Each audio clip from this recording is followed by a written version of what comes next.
What's up, you guys? We are back with another episode of the Man Up Club Presents podcast. I am your host, Celena Lena, aka Sis from Sis and Lil Bro, but I'm also the program director of the program, okay? So we're based in the Twin Cities, specifically Minneapolis, Minnesota, and the whole goal of the Man Up Club is to highlight and support the men of young Black culture, okay?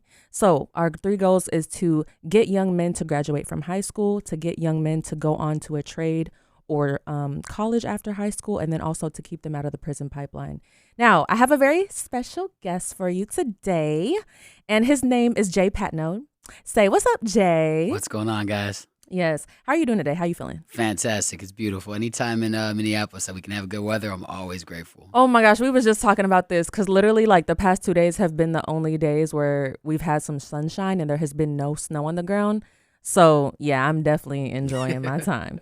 Okay, so let's get into today's episode content. So I'm just going to give a moment to allow you to introduce yourself. You're 27 years old. You know, you're a bright, shining light. That's like the energy that I get from you. You're very like motivated, but I want to, give you a chance to speak to the people. I appreciate those kind words. And yeah, I'm Jay Patnode. Hi, guys. I've been on a journey my entire life. I feel like for me, it's all been about personal growth and obviously financial growth, but then also how can I spread those different things? And so, I'm 27. I'm from Minneapolis, Minnesota. I'm born and raised here. Mm-hmm. And, my goals are just to help as many people as I possibly can. That's what's up. That's what's up. So as far as you would call yourself an entrepreneur, right? Mm-hmm, mm-hmm. A lot of people have, this vague idea of like entrepreneur because it includes so many different things. It's working for yourself, being your own boss, right? Mm-hmm. Specifically, what are the things that you do? Okay. Yeah, actually, I do a couple of things. I guess serial entrepreneur is one of those things. But essentially, a lot of it is all based around online business, right? Like I pride myself on a lot of the things to be able to have like a time and location freedom. And so for me, I teach people financial education. So, how to like trade and invest in the markets, whether it be cryptocurrency, stock market, like general investing education. And then I also run a social media marketing company where I help people with brands and lead generation and scaling their personal and business brands as well. Awesome. So for today, you're like, okay, well, this is a great guy, but like, what's the nitty gritty of it? So the thing is, we're going to explore how our guest made the transition from a young boy to becoming a young man who's in love with entrepreneurship, personal growth, and a life of success. He's a social media influencer of 30K. He's a motivational speaker. And so we're just going to dive deep into it. But let's start off with your childhood, just being relatable on that end. So I'm going to assume that you are mixed with Black and white. Yes, that's okay, correct. So your mother is white? Yes, yep. Father's Black. Usually how it goes. Okay. So what was life like growing up for you? Life growing up for me, I grew up in Minneapolis on the north side until I was about 12, 13. Then I moved to Brooklyn Park, Minnesota. And for me, it was just me and my mom, right? Single parent household, governmental housing and food stamps and things like that. So we obviously didn't have a lot growing up. But nonetheless, it was always like I always dreamed of more, right? And so it wasn't like I thought that everything was necessarily hopeless. I just always knew that there was more than what we had where we were at. And so that's what it was. And then eventually got the ability to, when I was 14 going into high school, I always kind of excelled academically. And so I was able to go to school outside of my city. And that's where I opened my eyes to a lot of different things. And then I went to college in North Dakota. And then from there, I started my entrepreneurial journey around 21. But I got the whole idea to get into the entrepreneurial space when I was 18. So when I was 18, I had an opportunity after my first year of college to go to Michigan and do door-to-door sales. Mm-hmm. And so it was literally an offer that I had 48 hours to take. It was a connection through a friend of a family friend. And they said, hey, if you want to do this, come down to this Michigan, and you got 48 hours, jump in the car, drive down. We'll figure out the rest there, but you can make a lot of money. So I was like, you know what? I'll trust it. And got in the car the next day, drove down, and then I had a whole summer of doing door-to-door sales. And that's what really opened my eyes to, well, hey, there is other forms of income or career paths than just necessarily what I'm looking at while I'm in college. And so that's where I kind of got my first taste of like, if you don't work, you don't eat type of deal. Mm-hmm. And I kind of fell in love with it. That's amazing. So, see, what's crazy is like I have this big question mark because it's like, okay, you grew up on the north side of Minneapolis, so you Hmm. were in literally like the real urban area, Yes. right? You said single parent household. Until what age were you living in that area? North Minneapolis Mm-hmm. until 12, 12, 13. Yeah, Till 12. 12. Yeah, 12. What schools did you go to? Ascension was one. Um, I can't remember what it was previously to that. Mm-hmm. Um, I don't necessarily, me and my mom don't necessarily chat about it No, as that much. And then gotcha, at gotcha. 27, it kind of starts fading away, like the minor details. But I went to Ascension, and then another school. I want to say maybe it was Harvest, if Okay. I can remember. Okay. Where was your father during that time? I have no idea. I mean, Really? I knew that he lived in Minnesota, and I'd probably see him maybe once every other year. You know, Mm-hmm. mom would call and say, "Hey, it's your son's birthday. Can you get him some clothes, or can you get him some, whatever it may be?" And then I'd see him every once in a while, but he wasn't necessarily there. Mm. And like how obviously that's a really tough and sensitive like dynamic. Um, would you say that was a personal struggle for you having your dad not as present? Yeah, absolutely, for sure. I mean, it's one of those things, obviously, and a lot of people experience and go through it. That Mm-hmm. when you don't have that father dynamic, especially as a young male, Mm-hmm. you don't necessarily. There's a certain. My whole life, I always felt like there was a certain like aspect that I wasn't learning, Mm-hmm. right? From whether it being like how to be a man, down to instead of my father throwing a ball with me, it's my mom throwing the ball with me, right? And Mm-hmm. although that was amazing, I love my mom to death. I feel Right. like there's certain dynamics that you miss out on, and certain life lessons that you can only be taught by a man. Did you express like anger towards him? Were there like when maybe when you were older? Absolutely. There's definitely periods in my life where even I express anger to my own like mother. Like, why am I in this situation, Mm. or why do I feel like this? But eventually I realized that it wasn't that I was, in my mind I still had two parents because my mom played both roles eventually, right? Obviously Mm-hmm. there's things that that it took away from, Mm-hmm. but I started looking at more of a positive light and saying like, well, instead of, being upset about what I don't have, being grateful for what I do have. Yeah, absolutely, absolutely. And obviously you and your mom are like super tight. Mhm. What would you say is like the relationship with your dad now? Yeah, it's actually we formed some sort of like more of a relationship since then. When I was about 21, when I really started truly diving into my entrepreneurial journey, I think I was like 21, 22, and I decided, I said, hey, in order for me to grow, in order for me to, go further in my career and even help other people, I got to let go of all the anger of the past, Mm-hmm. right? I can't be so focused on the past because there's nothing to be done there, right? It already happened. I have to let it go. And so for me, I kind of went on this big forgiveness tour per se. Oh, really? When you were younger? No, not this wasn't until I was 21, Oh, 22. okay, Yeah, okay. yeah, My no, no, bad. no, not until I was 21, 22. No, Okay, I okay. was upset for a long time, For but sure, for but sure. but yeah, I went on like a forgiveness tour essentially, and all the people that ever did me wrong, I just said, hey, it's a clean slate, and I even reconnected with him and said, let's go get some lunch. Instead of Mm. me being so upset about what had happened in the past, I was like, well, let me kind of hear your story.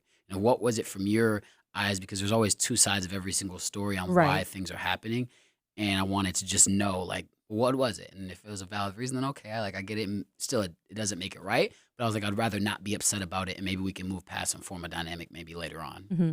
And see, okay, you perked my ears up a little bit because you said, if it's a valid reason.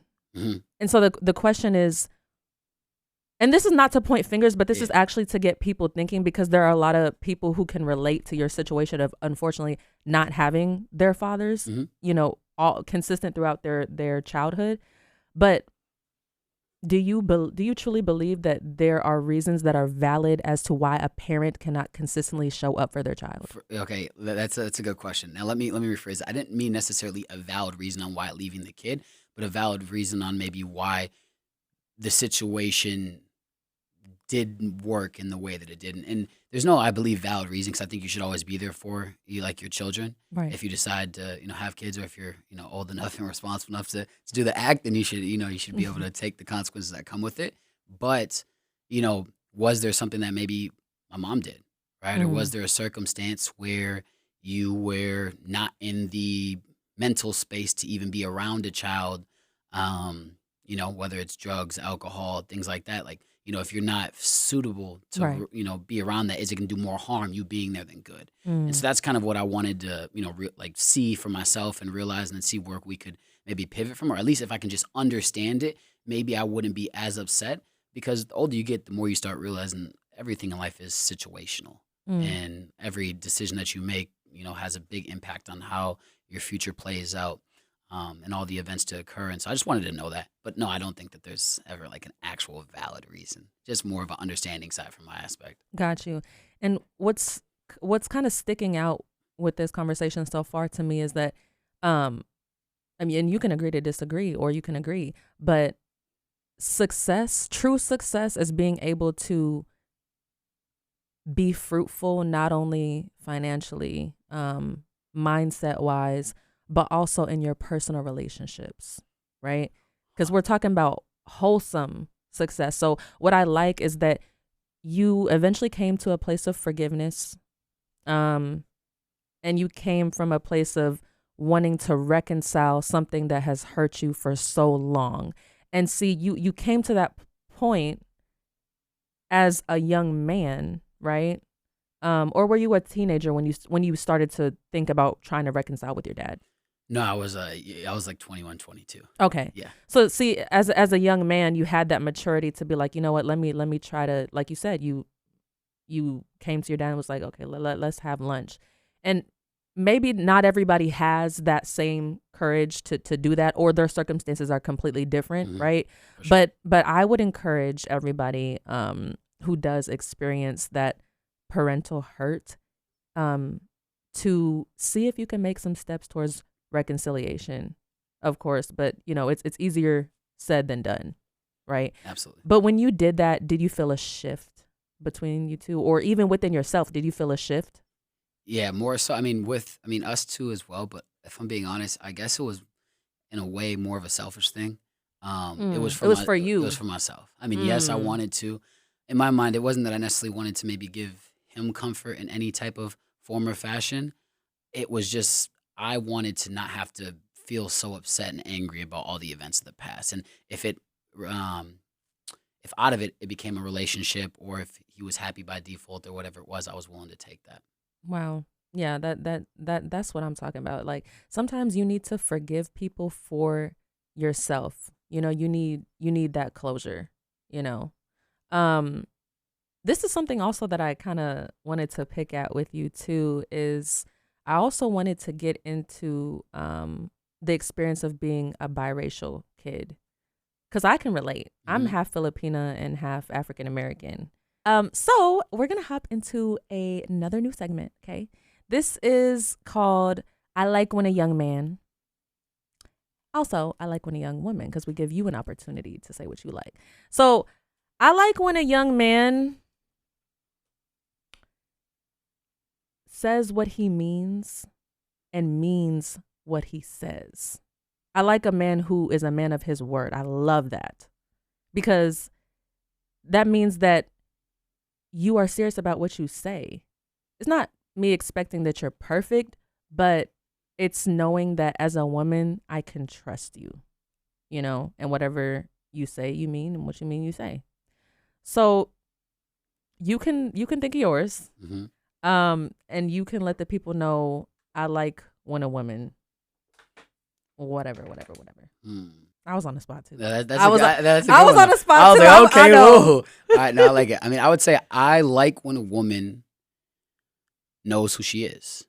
I like when a woman can find peace and happiness within herself instead of anybody, else. Because I feel like a lot of times, men and women both, but we don't love who we are as people, or we don't love maybe our own journey or our own situation, and so we find it easier to seek love or validation from other people, or love onto other people, um, as a result. And so it takes away from maybe, yourself, in that sense of loving yourself. Because I truly don't feel like you can love anybody properly until you do love yourself in its entirety. Mm. So would you say you love a woman who has comfort in her own securities? 100%. 100%. Because everybody has insecurities, and if you Absolutely. don't, then That's pretty amazing. Right, you might be lying if you don't, but yeah. That's dope. That's super dope. Make sure you guys also, let us know what do you like about a man, and if you're a man, what do you like about a woman? Okay, let's get back into it. So now that we've kind of gotten to know, a little bit of your personal background and some struggles you've been through, how did you make this transition of being who you are today? You're so driven. You're so motivational, charismatic. Right, exactly. So it's like, how did you get to that point? I mean, I know somebody came up to you and was like, hey, you want to make a whole bunch of money? But like, was it more than that? Yeah. I would always say that like a lot of people, I mean, almost every person, especially in today's day, with just how connected we all are, we all see what's possible out there. We all see what's already being done by other people just, through the eyes of social media. But it was always in the back of my head that there was like that greatness is there. It was always like if someone else could do it, why can't I? But I never had a track to run on. So I feel like everybody in the world is kind of maybe looking for an opportunity, but just not actively. Like if an opportunity, the right one presented itself in front of you, you might take it. Or if you're maybe not ready for it, you wouldn't take it, but in your head you would want to.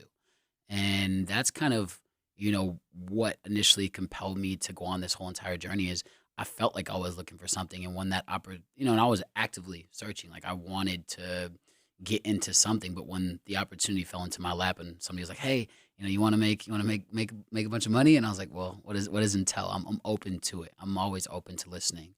I'll never turn something down before I actually know the details of it. And that's what started me on my journey. He said it, and from the moment he told me what it was, I knew that I'd be doing it for the next decade. And it's been already over a half a decade now. So how did you not know that it was a pyramid scheme? Because I ran into I ran into my fair share of pyramid schemes. Yeah. And because it's just like sometimes people may think like, oh, that's too good to be true. How does somebody like come up to you and be like, hey, there's this opportunity to make money online, right? Yes. And it's like, okay, we're let me guess, like you're not working the 9 to 5, right? Oh yeah, no, I haven't. When you were approached with that opportunity, it's like you can be your own boss. Mm-hmm. Yes. Yes. Yeah. Yes. Uh-huh. So it's like, did you ever experience running into a pyramid scheme before? Yes. And so I always have to ask the question is what would you say in your words is a pyramid scheme, right? What, are you asking me? Yeah, I'm asking. I would say a pyramid scheme is a false hope that a marketer presents to you where, they come to you with a lot of the American dream promises of, hey, you know what? Yeah, like if you market this product or you sell us or give us like a whole bunch of clients, reach out to everybody in your network, reach out to your friends, reach out to your family, reach out to, the neighbor down the street and, let them know that, if they get into this product or, they buy this life insurance from you, then, they'll be set for life. And basically the more clients that you get, like this week, we're going to shoot for 100. Next week, we're going to shoot for 200. The week after that, 400. And then you'll just continue to get paid. And then like a week after you get presented the opportunity, you automatically get promoted. And then 2 days after that, you might get another promotion. And it's like, yeah, it's just like, okay, what's going on here? Yes. And so what I'd say to that is, so yes, the biggest thing of what I've seen over my 6-7 years in the industry now is it's really about who is it that's selling you this dream. Because everybody, so pretty much how it works is what you're, kind of explaining is like a network marketing model or a multi-level marketing model. Yes. Where you can get paid multiple levels down.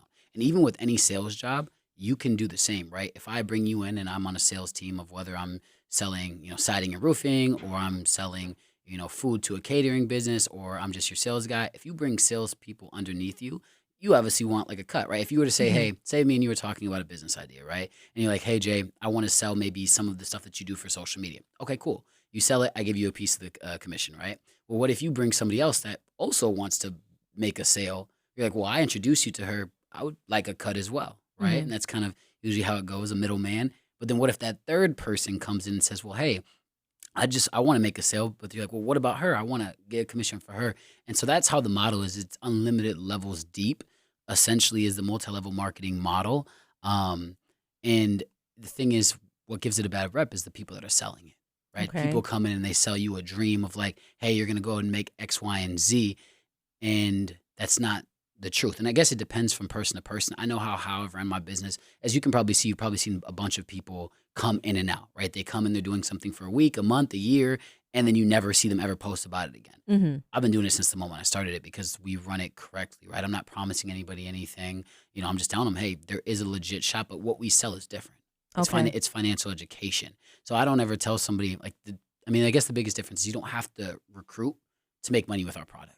Okay. Right? We're teaching you how to invest in the markets, and things like that. But the big common misconception, like what an actual pyramid scheme is, and that's why I always try to ask people, what's your definition on it?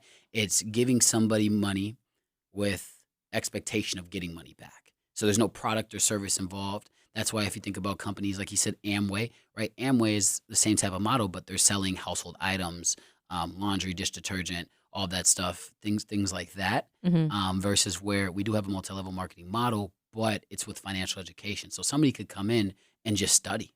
They can teach it like school. We pay hundreds of thousands of dollars to colleges and universities to maybe not even get a job when we get out. But with us, you pay $149 a month to learn financial education. And then a lot of people will be like, well, that's a scam. Well, a lot of times I look around and see, well, isn't our schooling system now kind of a scam? We don't learn about anything when it comes to financial education. They don't teach us how to about credit, about loans, about the payback rate of loans, about interest, about how to get how to save, how to budget. We don't learn anything like that. And that's what got me so passionate into this field, was teaching that financial education, because I know what it has done for my life, and then what it's done for a lot of people that I've helped over the years, even on like a trading side, but also just knowing enough to know when an opportunity is right or wrong.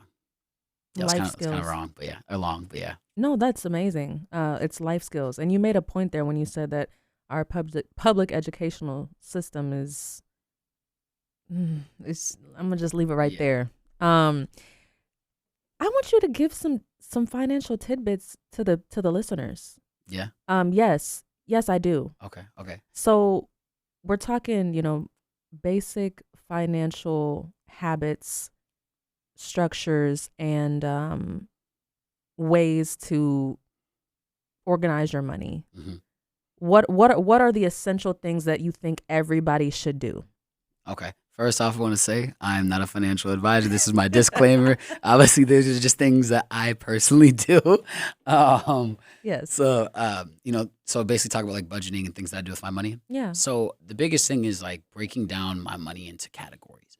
Like a lot of the reasons why people don't ever save money or end up being able to, people don't think that they can invest because they don't think they have enough money. But in reality, it's because a lot of people match their lifestyle with their income. Right? So Mm-hmm. they'll go ahead, and if they make $4,000 a month, well, they'll match it to spend $4,000 a month. If they go ahead and move it to $10,000 a month, they won't keep it at $4,000 a month of expenses. Right. They'll move it to 10.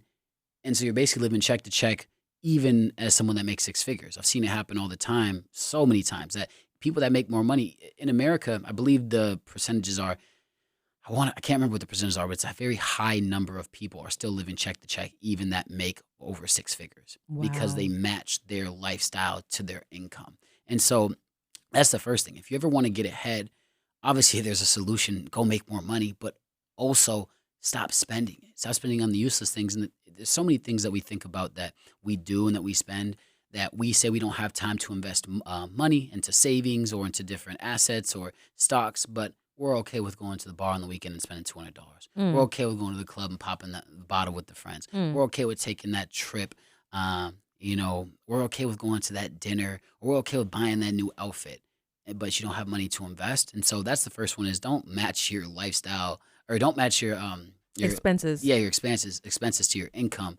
And then the second one is develop a plan. At the end of the day, you can't get any destination correctly without a plan. And so what I do, right, is this is what I do. I break it up into categories, right? So when money comes in, I break it down into a few different categories. So since I'm a business owner, 25% of that I save away for taxes. Does that mean I'm gonna have to pay 25%? Not necessarily, but just to be safe, 25% away from taxes. for taxes, and then 25% away towards just savings and in general and investing, and then the other 50% you break it up. You pay yourself 10% every single month, and some people are like, well, 10%, that's all I pay myself. Well, if you want to get ahead, you have to do something, and so 10%, and then maybe another 10% and then 25% for like your expenses, right? Your expenses should never be more than 25% of whatever you spend, and then everything is kind of miscellaneous for there. But for me, it's a little bit different as a business owner. But break it up and have a plan that you set every dollar that comes through to a certain amount. That's amazing. I think y'all can run that back and listen to it again with a pen and paper. Okay, and write. No, this is very practical. It's not too over the head. It makes perfect sense. You can say yes or no for essential. Emergency fund. Essential. Yes. Most people, it's 99. I think it's 90 or 95% of people in America don't even have, $5,000 in case of an emergency. Define an emergency fund for people who don't know. Emergency fund, in my eyes, I would say for any events that are just really unexpected. I mean, it can be all the way from a flat tire. It can be all the way from your car broke down in its entirety. It can be from a medical emergency. It can be from maybe your son, daughter, your mother stranded somewhere and you need to pay for them to do whatever, or a funeral happens, you need to fly back. Any just unexpected event, but that is very logical to happen. Mm-hmm. Yeah, we definitely do need to do better with keeping an emergency fund, myself included. So when it comes to savings, are there different types of saving accounts that you think people should have? Yes, I think when you're saving, I think one of the most like practical thing would be, maybe save whatever percentages people are comfortable with, but let's just say it's half, and then or maybe it's 75%, and then the other part of that savings is I would categorize it as investments. Maybe safer long-term investments, whether it's for myself, the S&P 500, some of those like, longer mutual funds, things that you can kind of look into. Like I said, I'm not a financial advisor, but, those are just personally what I do. And then having maybe a percentage for a little bit higher risk investments, and then have just a flat savings, open a high yield savings account, whatever it be, money that you just don't touch at all. It is time for the Man Up Minute. Okay. So Jay, this is a little segment where we highlight one of the values of the Man Up Club pledge. We have our Man Up members say this pledge every time that they're about to get into a mentoring session. It's all the values and statements that we hold them accountable to. Okay. So today's Man Up Club pledge statement is, I expect no handouts. Okay. First thoughts on that. I expect no handouts. I love it. That is, it's literally been my motto for the longest I could ever think. Yeah. That's kind of actually why I chose it, is because I just kind of felt like you could resonate with that. It's like, because, you're a hardworking man. It's like, okay, well, you're living this life of not expecting any handouts. Not expecting any handouts means that you're not expecting anybody to help you. Okay. And it's not this cold shoulder thing, but it's really developing a mindset of, I'm going to work hard for myself because nobody's going to do this other than me. I'm the main driver. God gave us free will. So I'm going to work the vision until I see the results, because no one else is going to show up for me. So expecting no handouts, that means you're going to get it done come hell or high water. Right? 100%. Okay. Yes, absolutely. So back into the conversation. So last segment, I said that I wanted to get into like the experience of being a biracial person. Mm-hmm. I can share some of my experience, but I definitely want to, how do you want this to go? Do you want to go first a little bit, or do you want me to go first? And then, who's going to start? I'm interested in hearing yours. Okay. I really am. He's like, okay. Okay. So as a biracial person, my race is Black. Race is different from ethnicity. Race is the color of your skin. But if you look deeper into, my actual culture, I'm half Filipina and half African American. And so in my life, I've been blessed to have the experience of both ethnicities, both cultures, right? So when I grew up, it was on my Filipino side of my family. Mhm. So I grew up eating Filipino food. I grew up, you know, understanding the language, understanding Bisaya. That's one of the languages of the Filipino people. And I'm a proud Filipina, you know. But growing up, I also would ask myself, like, why am I like the darkest one? I'm the darkest one though. Like in pictures, I'd be the darkest one. But I knew that there were some Filipinos that were my color, so it Mhm. wasn't, that big of a deal. But like I remember being a kid and sitting in my toy room, and like I would look at my legs, right, and then I would look at my knees, and then like my knees would just look like elephant skin because it was like darker. Yeah. And it's like, and my little sister, she's white because we have the same mom, but our fathers are different. Her dad's white, my dad's black, and so like my sister and my mom, who was like, my mom's actually kind of like your color, like light, super super light skin, like tan. And so for me, like I would just be like, I'm like, I would just be wondering like, why is my knees or why is my elbows like darker? And then when we'd be sitting in the car, I would also like not try to get darker. And so like Yep. if the sun was shining through the car, I would like scoot over and sit in another place. And it's crazy looking back on these things now because it's like, it was just because I had this consciousness of like not wanting to be like the darkest one or whatever.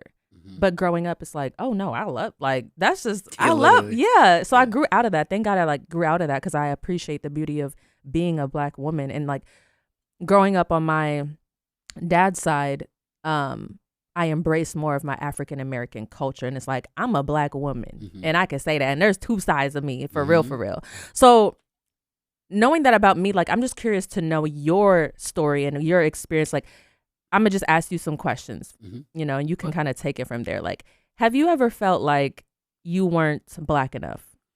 Absolutely. Have you? Go ahead.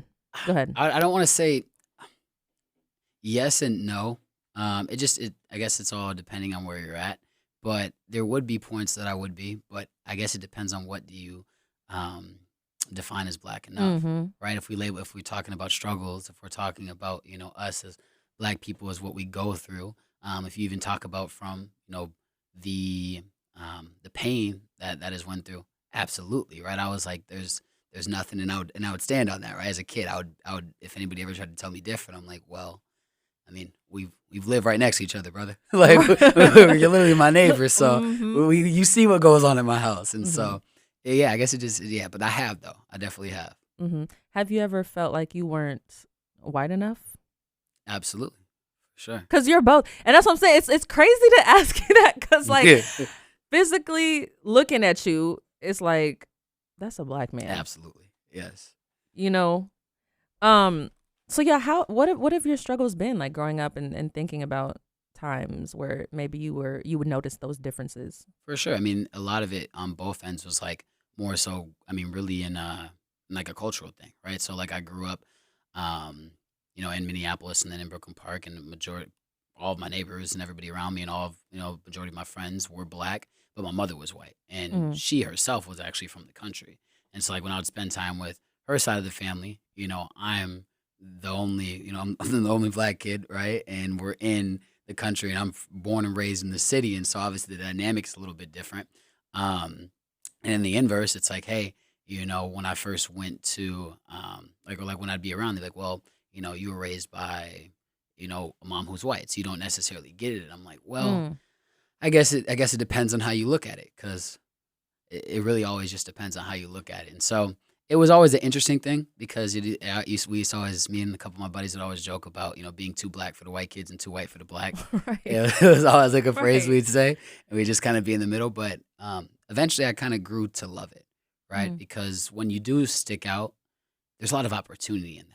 And so instead of feeling like alienized, you start looking and saying, well, what can I do to utilize this, right? Well, you get more attention. Whether the attention is good or bad, it's all about, in my mind, it became of like, well, I can use this attention to meet more people, right? Because I don't necessarily fit in one crowd, so I don't have to only be in a certain box. So I would hang out with people, like even all through high school, I'd hang out with people, whether they were, rich preppy kids on the lake or, my boys back home in Minneapolis, and it would all be a different dynamic, and I'd be able to fit in wherever I went. Eventually, like being alienized in that sense kind of became like a superpower. Mm-hmm. You know, mom used to always say, no matter what you do, you have to be a chameleon and be able to blend in. Obviously, you know, be who you are, be true to yourself, and that's what, you know, makes you who you are and will make you stick out from people. But be a chameleon, be able to converse, be able to relate, have empathy with all different types of people. I love that. I love that, and I can relate to that as well. And I do believe and know what your mom is talking about. You got to be able to adapt to different environments, and it's a beautiful gift to be able to relate to different types of people, you know. And like you said, at the same time, that doesn't mean change who you are. Mm-hmm. Speaking of, what do you think of code switching? Well,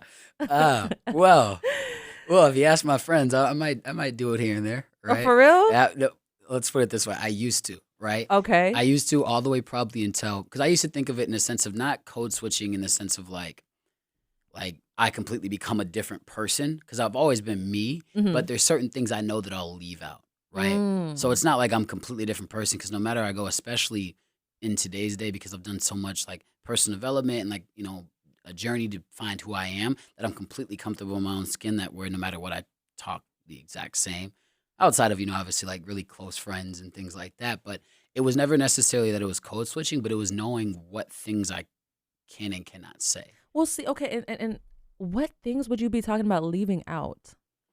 Because let's get real. Yeah, let's get real. You know what I'm saying? Like, you said before you used to code switch more than you do now. Yeah, I feel like I don't at all anymore. Okay, good. That's good. Now, that's good. But before, what groups?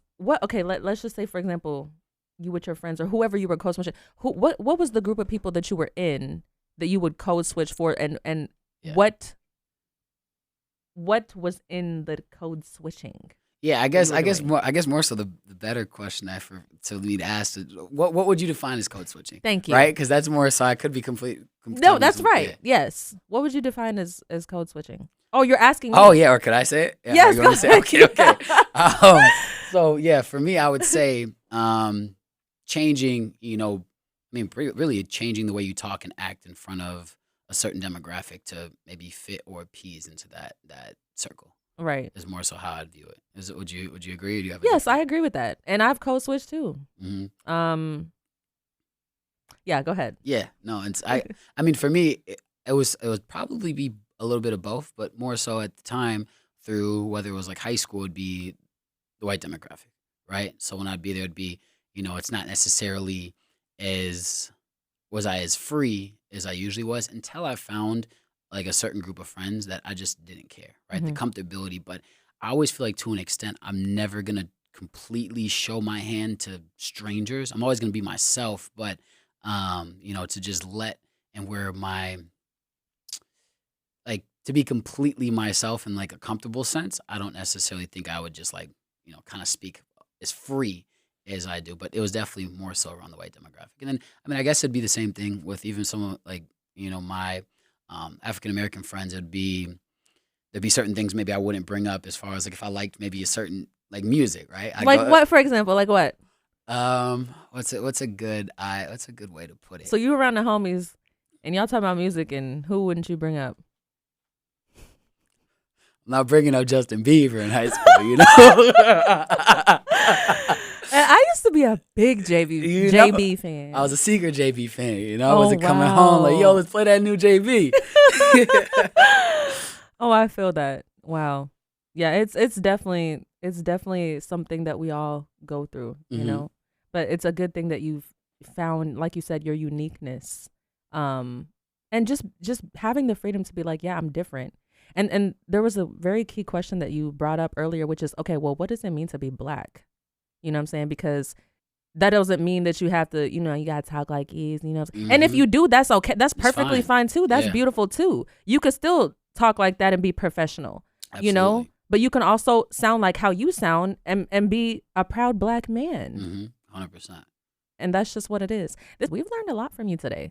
Thank you for sharing about, you know, your background and struggles and just overall growth.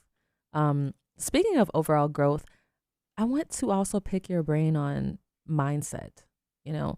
So let me start by asking, what are your essential habits that you do every day, every week, just on a regular basis to maintain this positive aura about yourself and just this overall positive mindset that you have? Yeah, I mean, the biggest habits that I probably do on a consistent basis and practice for a long time is one, gratitude. So every single morning, I write three things I'm grateful for in a journal just to start the day off with some type of positivity. And manifestation is another big one for me. I think it's very important to speak and visually see your goals. And so, and just the life you want to live, right? Every day I wake up, I'm like, hey, I want to be a positive role model. I want to be happy. I want to be wealthy. I want to be healthy. And I say that I am those things every single morning. Every single morning. Every single morning, whenever, Wow. every single morning. And so just starting the day is off with positivity in some form or fashion. And then honestly, one of the biggest ones is my environment. And so for me, I think I'm really big on environment. I believe that you're the average of the five people you spend the most time with. So I mean, if your five closest people, your five best friends that you're spending the most time with all smoke, well, you're probably the sixth smoker. If all five drink, you're probably the sixth drinker. If all Right. five work out, you're probably in the gym. If all five are wealthy and happy and successful, you're probably wealthy, happy, and successful. And so environment's a huge thing for me because I don't believe you can grow in a place that you died at. And so I always just am conscious of Mm. who I'm giving my time to, who I'm giving my energy to, and what I'm allowing to be said to me on a daily basis. Yeah, I definitely love that. Do you remember your 3 gratitudes today? Yes, I do. What are The first one was I was grateful for the opportunity to be able to come here. So that's Aw. one. Two, I was grateful for my business partner. It's a great guy, love him. And then three, I was grateful for the meal that I had before I I came know here. I Yeah. know that's right. What did you have? I had eggs and chicken. Eggs and chicken. That was this morning.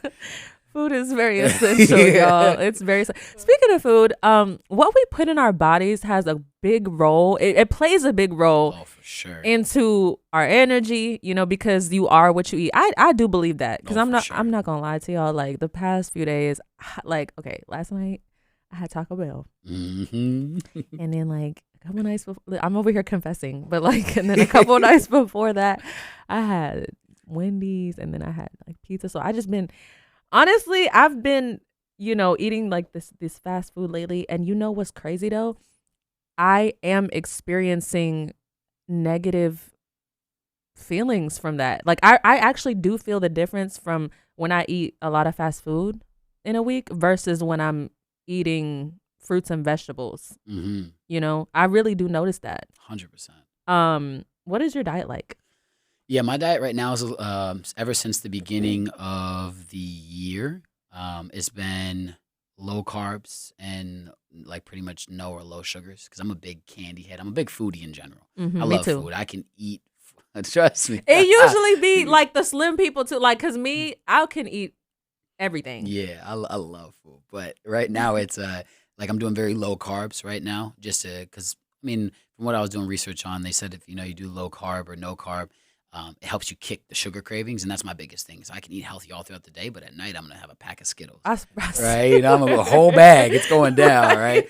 And so that's what it is right now. And I've noticed myself have so much more energy. Not really drinking energy drinks anymore. I'm keeping away Mhm. from all of like that processed stuff as of right now, and it's been going great.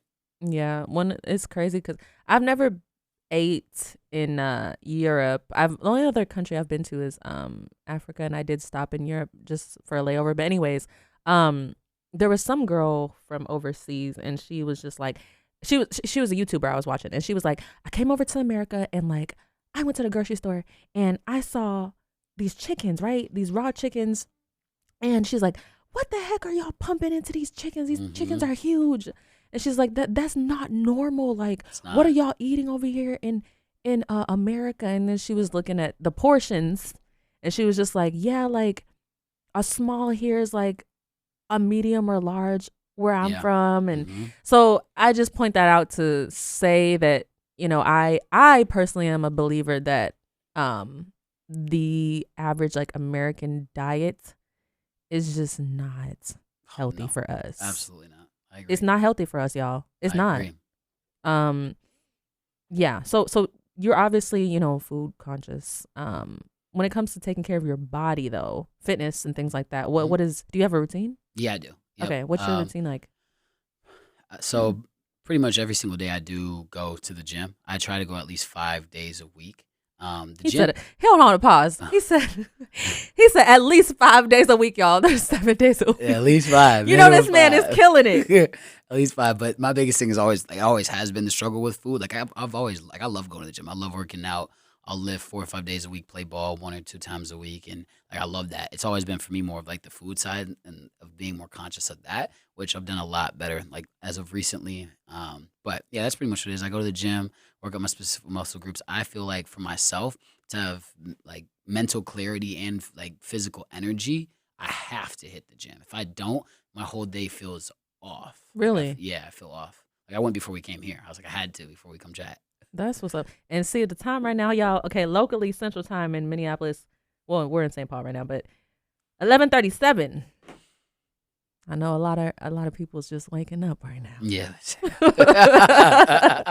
And that's okay. This is not to shame you. This is just to let you know that if he can do it, you can do it too, y'all. Like, you know, if one person can do it, you can do it too. But you see, I just want you guys to understand how, you know, little habits like working out in the morning and, you know, eating something healthy, it goes a long way, because as human beings, we're very impressionable. And we're very dynamic to where, like, the physical affects the spiritual, you know, the spiritual affects the mental. It's all intertwined, you know. Absolutely. But a lot of people these days can get overwhelmed with it too.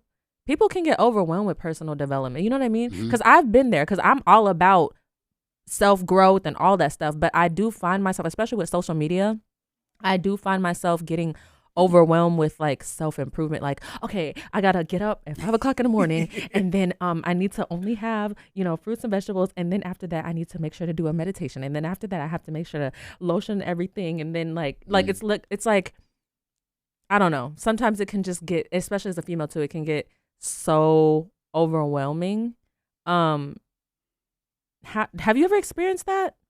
Yeah, absolutely. Really? I'm a self-improvement, personal development junkie, but the biggest thing I realized is, like, it's been one, finding what works for you, but, like, I've taught and helped with a lot of different people, and they've talked about, like, their personal development journey. They're like, man, I'm doing all this personal development, but nothing's actually, like, coming out of it.